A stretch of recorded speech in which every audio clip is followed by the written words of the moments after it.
د غوره نوښتونو د نندارتون ګډونوالو نوښتګرو ځوانانو د ستاینې مراسم ترسره شول. دلته په کابل کې د تخنیکي او مسلکي زده کړو د ادارې له لوري د جوړ شوي نندارتون د پای په مراسمو کې نوښتګر ځوانان په مادي او معنوي ډالیو سره وستایل شول، ترڅو نور هم د ډول مثبتو فعالیتونو ته مخه کړي. د افغان ټکنالوژي استادانو او محصلینو په خپل زیار سره هغه روباټیک ویستلی ده، هغه روباټیک جوړ کړ چې بیرته تاسو سره مکالمه کوي. تاسو ورته فرمان ورکوي، هغوی تاسو فرمان اجرا کوي او بیرته درته جواب هم درکوي، چې دا په نړیوال معیار باندې جوړ ده. د ماشینونو کې د ټکنالوژي کې موږ کولی سو د اطفایې په برخه کې، نظامی برخه کې، صحي برخه کې او عاجل خدمتونو برخو کې دا استفاده کو. این ابتکار حاصل تلاش تک تک همه افراد وطنه، مادران و پدرانی که برای ما زحمت کشیدن و حال هم بسیار خوشحال هستم که همچین محفل ایجاد شده.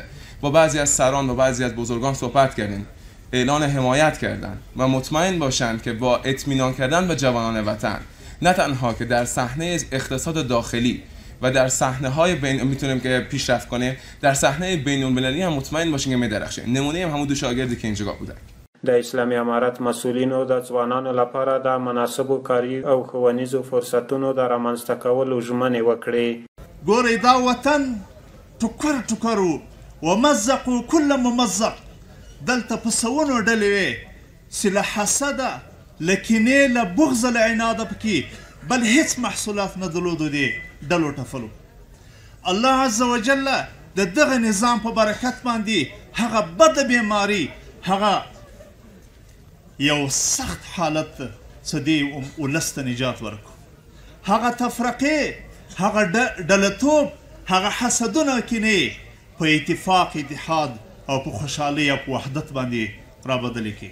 وزارت تحصیلات عالی، وزارت معارف محترم و اداره تعلیمات تکنیکی همکاری و همصدایی و هماهنگی خوبی وجود دارد و به برکت خدمات این بزرگوارا ان شاء الله ما کوشش میکنیم که در بخش کیفیت تمرکز داشته باشیم که ما بتوانیم افراد ماهر و مسلکی که واقعا ما به اونا نیاز داریم ان شاء الله تربیه کنیم و در این راستا گام‌های بسیار خوبی را برداشتیم. چې د افغانستان په ټول 15000 کلن تاریخ کې دا لا پرېږده چې د دنیا نقشه ښودل سوې وه، دلته د انسانیت زندگی شروع سوې وه، هغه کارونه نه وه سوي.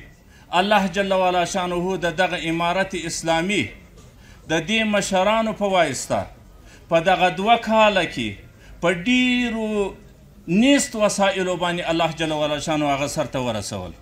افغانانو د دغه حالت شکر وکاږئ، د خپل نظام په حمایه کې ودرېږئ، الله به مو نور موسی کوي. په دغه نندارتون کې د هېواد د بېلابېلو ولایتونو څخه نوښتګرو ځوانانو په خپل فکر او وړتیا سره د نړۍ د پرمختللې ټکنالوژۍ سره سم نوي تخنیکي وسایل جوړ کړي وو چې د 3 ورځو په جریان کې سلګونو زرو کسانو لیدنه ترې کړې ده.